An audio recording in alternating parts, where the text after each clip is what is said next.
Hello everyone, जी सदन channel में आपका स्वागत है। और इस वीडियो में बात करेंगे शाहजहां के बारे में। मुगल साम्राज्य के 5वें शासक शाहजहां, जहांगीर के पुत्र शाहजहां के। तो जिसी तरह से मैं शाहजहां का बारे में बात होता है तो आप लोगों के दिमाग में एक चीज़ चलता होगा, आगरे का ताजमहल जो प्यार की निशानी है, उसके बारे में। तो आइए पढ़ेंगे शाहजहां के बारे में और सिलसिलेवार ढंग से पढ़ेंगे और उस पर भी बात करेंगे। तो सबसे पहले बात करते हैं कि जन्म कब हुआ था। 1592 ईस्वी में। और कहाँ हुआ था? लाहौर में। याद रखेंगे, लाहौर में। निकाह मुमताज महल से हुआ था। महल जिसका नाम अर्जुमंद बानो बेगम था। बानो बेगम, वास्तविक नाम बेगम था। ठीक है। अब यहाँ से बात करेंगे कि इसको शाहजहां ने कौन सी उपाधि दी थी? उपाधि दी थी मलिका जमानी की उपाधि दी थी। किसे? मुमताज महल को मलिका जमानी की उपाधि दी थी। और इसकी मृत्यु किस तरह से हुई थी ये आप देखेंगे, जानेंगे। प्रसव पीड़ा के वजह से इसकी मृत्यु हो गई थी। क्लियर है? इसके गम में शाहजहां ने इसकी याद में इसके कब्र के ऊपर क्या बनवाया? ताजमहल का निर्माण करवाया। क्लियर? कि ताजमहल किस तरह से बना था ये आप समझ गए कि इसकी याद में ताजमहल का निर्माण करवाया था। अब आइए बात करते हैं कि राजगद्दी पर कैसे बैठा शाहजहां। तो जब जहांगीर की मृत्यु हुई तो उस समय शहरयार ने लाहौर में अपने आप को क्या किया? शहरयार ने अपने आप को बादशाह घोषित किया, स्वयं को बादशाह घोषित किया था लाहौर में। परंतु मुमताज महल का पिता आसफ खां, जो इसका ससुर लगता था, आसफ खां ने क्या किया? शहरयार पर आक्रमण करके इसकी दोनों आंखें निकाल ली। ठीक है, निकाल ली। ध्यान देंगे। चलिए आगे बात करते हैं। यहाँ पर तक इसकी आंखें निकाल ली। और 1628 ईस्वी में दिल्ली के राजगद्दी पर कौन बैठा? राजगद्दी पर बैठा शाहजहां। 1628 ईस्वी में शाहजहां। क्लियर है? कोई दिक्कत नहीं यहाँ तक।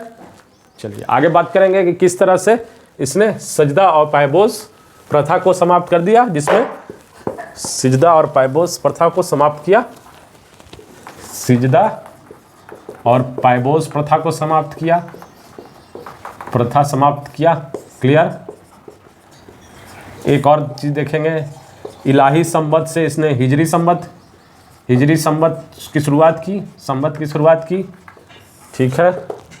इसने आगरा से राजधानी कहाँ? दिल्ली के यमुना तट के किनारे शाहजहानाबाद शहर की नींव डाली थी। जहानाबाद की नींव डाली। क्लियर यहाँ तक? अब बात करेंगे कि स्थापत्य कला या वास्तुकला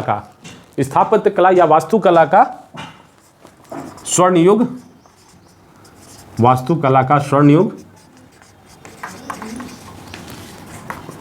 कहलाता है। किसका? शाहजहां का शासनकाल स्थापत्य कला और वास्तुकला का स्वर्ण युग क्यों कहलाता है ये भी समझेंगे। आइए बात करेंगे।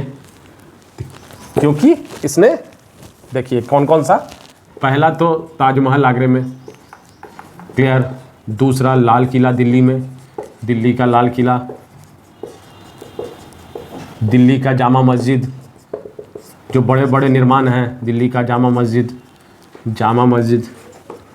मस्जिद। इस कारण से और भी बड़े बड़े निर्माण करवाए थे शाहजहां ने।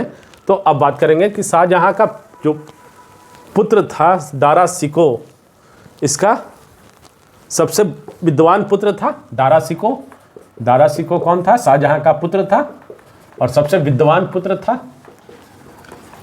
पुत्र था। इसके आध्यात्मिक गुरु कौन थे? याद रखेंगे, परीक्षा के दृष्टिकोण से बहुत इंपॉर्टेंट है। आध्यात्मिक गुरु मुल्ला शाह, जो कादरी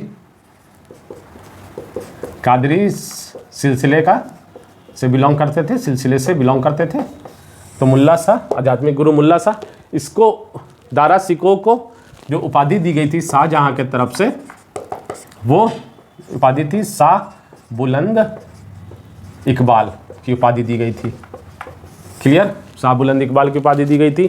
तो आपने देखा कि किस तरह से दारा सिकों को, जो उसका सबसे विद्वान पुत्र था, उसको शाह बुलंद इकबाल की उपाधि और शाहजहां ने एज ए उत्तराधिकारी घोषित कर दिया था, ये मैं बता रहा हूँ आपको, दारा सिकों को। परंतु 1657 में शाहजहां की तबीयत काफ़ी ख़राब हो गई और ये अफवाह फैल गया कि उसकी मृत्यु हो गई, जिसके कारणवश उसके सारे पुत्र आपस में उत्तराधिकारी के लिए या राजगद्दी के लिए लड़ गए। तो मैं कुछ युद्ध के बारे में आपको जानकारी देता हूं। आइए बात करते हैं कौन कौन से युद्ध हुए।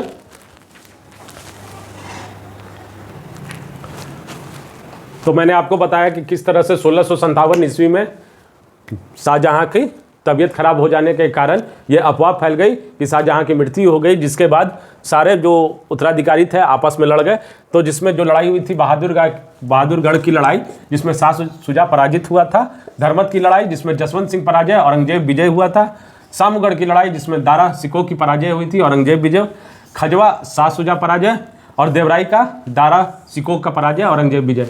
तो आप अगर इसमें पूरे में देखते हैं सभी लड़ाइयों में, तो आप देखते हैं कि मैक्सिमम में औरंगजेब विजयी होता है और औरंगजेब विजयी होने के कारण औरंगजेब अगला उत्तराधिकारी नियुक्त होता है।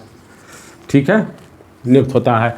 अब बात करेंगे इसके बाद, जो हम बात करते हैं कि शाहजहां ने एक मयूर सिंहासन का निर्माण करवाया था। मयूर सिंहासन का निर्माण करवाया था, किससे करवाया था? बादल खां से। इंपॉर्टेंट है, बादल खां से निर्माण करवाया था। और ये मयूर सिंहासन में आप देखिएगा अगर, तो मयूर सिंहासन ये रत्न जड़ी क्या कहलाता था? तख्ते ताउस, रत्न जड़ित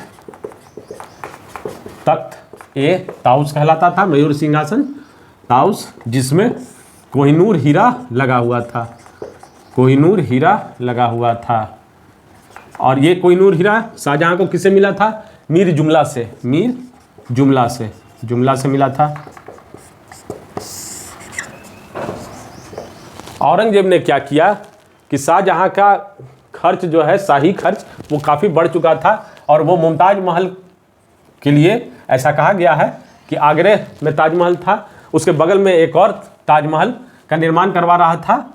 इसके कारण से शाहजहां को औरंगजेब ने कैद कर लिया औरंगजेब ने। और 1666 ईस्वी में शाहजहां की मृत्यु हो गई। 1666 में ध्यान देंगे। और आगरा शाहजहां में मृत्यु हो गई। इसके बाद एक चीज़ और देंगे, जो शाहजहां को जो जेल में बंद किया गया था, वो कौन सा जेल था याद रखेंगे। आगरा जेल में उसे कैद किया गया था। कौन से जेल में, ये प्रश्न पूछता है। किस जेल में रखा गया था औरंगजेब द्वारा शाहजहां को? तो आगरा जेल में रखा गया था। इसके बाद बात करेंगे कि लगान वसूली के लिए सर्वप्रथम ठेकेदारी प्रथा जो है शाहजहां के द्वारा ही शुरू की गई थी। ठेकेदारी प्रथा शुरू की गई थी। और दक्षिण का टोडरमल किसे कहा गया है? मुर्शिद कुली खां को कहा गया, मुर्शिद कुली खां को। तो ये जितना भी टॉपिक मैंने आपको बताया, जितना पॉइंट्स मैंने बताया, ये प्रारंभिक परीक्षा के लिए बहुत ही फ़ायदेमंद है। अगर आप इसको 2 बार 3 बार देख लेंगे और नोट डाउन कर लेंगे तो काफ़ी आपको बेनिफिट होगा। अगर आपको मेरा वीडियो पसंद पड़ा होगा तो आपका एक छोटा सा योगदान, लाइक और सब्सक्राइब करें, शेयर करें और बेल आइकन बटन दबाना ना भूलें, जिससे आने वाले वीडियो से भी आप अपडेट रहेंगे। मल्टीपल चॉइस क्वेश्चन आंसर के लिए MCQ प्लेलिस्ट में जाके MCQ ऑन मेडिवल इंडिया पर देख सकते हैं। धन्यवाद छात्रों, मिलते हैं कल शाहजहां के बाद औरंगजेब के बारे में। धन्यवाद, थैंक्स।